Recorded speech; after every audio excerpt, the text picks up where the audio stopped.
हम फिजियोथेरेपिस्ट हैं और हमें हमारे घर वाले डॉक्टर नहीं मानते। हम फिजियोथेरेपिस्ट हैं और हमें हर कोई मालिश ही बोलता है।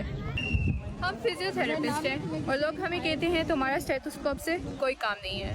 हम फिजियोथेरेपिस्ट हैं और हम हड्डियों के साथ साथ दिल भी जोड़ते हैं। हम फिजियोथेरेपिस्ट हैं और हम वार्ड से बाहर आने के लिए बहाने ढूंढते हैं। हम फिजियोथेरेपिस्ट हैं और हमें अभी तक ईसीजी और एक्सरे देखना नहीं आता। हम फिजियोथेरेपिस्ट हैं और हम पूरे 5 साल सिर्फ हिस्ट्री लिखते हैं।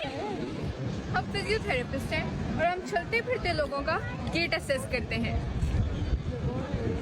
हम फिजियोथेरेपिस्ट हैं और हम हॉस्पिटल सिर्फ रील्स बनाने आते हैं। फिजियोथेरेपिस्ट हैं और हम पागल हो चुके हैं। हम फिजियोथेरेपिस्ट हैं और हमें हमारे घर वाले डॉक्टर नहीं मानते।